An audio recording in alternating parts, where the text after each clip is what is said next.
پہلا سوال اس سے کیا کریں گے؟ من رب کا، تیرا رب کون ہے؟ دوسرا سوال اس سے کیا کریں گے؟ من نبی کا، تیرا نبی کون ہے؟ تیسرا سوال اس سے کیا ہوگا؟ ما دین کا، تیرا دین کیا ہے؟ اب آج اگر دنیا میں ہم سے کوئی یہ سوال پوچھے تو ہمیں اپیرنٹلی لگتا ہے کہ وہ ان کے بہت آسان جواب ہیں۔ کوئی ہم سے پوچھے تمہارا رب کون ہے تو ہم کہہ دیں گے ربی اللہ، میرا رب اللہ ہے۔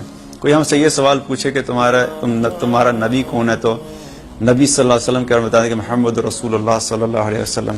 اور اگر کوئی یہ سوال پوچھے کہ تمہارا دین کیا ہے تو ہم کہیں ہمارا دین اسلام ہے۔ لیکن قبر میں اتنا سمپل، اتنا اسٹریٹ فارورڈ نہیں ہوگا کہ اپنی مرضی سے جس کے آیا بس بتا دیا اور مسئلہ حل ہو گیا اور وہاں سے آگے چلے گئے۔ قبر میں وہی شخص ان 3 سوالوں کے جواب دے سکے گا جس نے اپنی زندگی اللہ کو رب مان کے گزاری ہوگی، جس نے اپنی زندگی نبی صلی اللہ علیہ وسلم کو اللہ کا رسول مان کے ان کی زندگی کے مطابق اپنی زندگی بسر کی ہو، جس نے اپنی زندگی اسلام کو، اپنے دین کو اپنی زندگی میں پرائرٹی دے کے اس دین کے مطابق اپنی زندگی کو بسر کیا ہوگا۔ اب اگر یہ کام نہیں کیے ہوئے تو کیسے ہم ایکسپیکٹ کر سکتے ہیں کہ ان 3 سوالوں کا جواب ہم آرام سے دے دیں گے؟ جب یہ احوال نبی صلی اللہ علیہ وسلم نے صحابہ کے سامنے بیان فرمائے کہ یہ اس طرح سے تمہارے ساتھ منکر نکیر آئیں گے قبر میں، تو صحابہ گھبرا گئے۔ انہوں نے کہا یا رسول اللہ، یہ اتنا مشکل مرحلہ ہے، اس کو ہم کیسے فیس کریں گے؟ ہم لوگ کیسے اس کو ان سوالوں کے جواب دے سکیں گے؟ تو نبی صلی اللہ علیہ وسلم نے قرآن کی آیت ان کو تلاوت کر کے فرمائی، یثبت اللہ الذین آمنوا بالقول ثابت فی الحیات الدنیا وفی الآخرہ۔ اللہ تعالیٰ اہل ایمان کو کلمے کی برکت سے، کلمے پہ قائم رہنے کی وجہ سے دنیا میں بھی ثابت قدم رکھتا ہے اور آخرت میں بھی ثابت قدم رکھے گا۔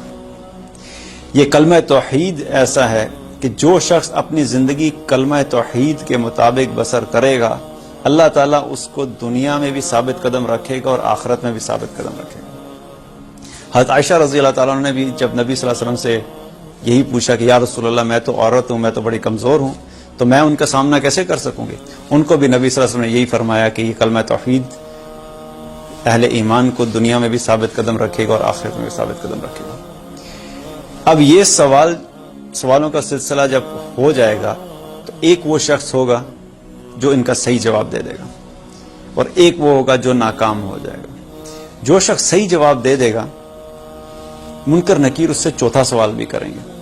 چوتھا سوال اس سے چوتھا سوال یہ کریں گے، ما یدریکا، کہ یہ تینوں سوالوں کا جواب تمہیں کیسے پتہ لگا؟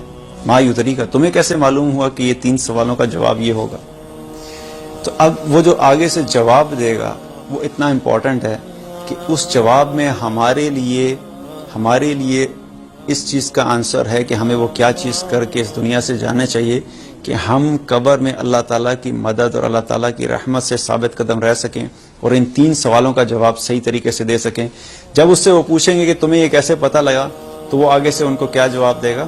قرأت کتاب اللہ وآمنت بہ وصدقت، میں اللہ کی کتاب پڑھا کرتا تھا، میں اس پہ ایمان لایا تھا اور میں نے اس کی تصدیق کی تھی، میں اس کتاب کو امپورٹنس دیتا تھا، مجھے اس بات کا یقین تھا کہ میرا جو حساب کتاب ہونے والا ہے وہ اللہ تعالیٰ نے اس کتاب کو مجھے اس لیے دیا ہے کہ میں اس کو پڑھ کے اس کے سمجھوں اور اس میں اللہ نے مجھ سے جو کچھ کرنے کا کہا ہے وہ سب کروں اور جن چیزوں سے رکنے کا کہا ہے میں ان سب سے رکوں۔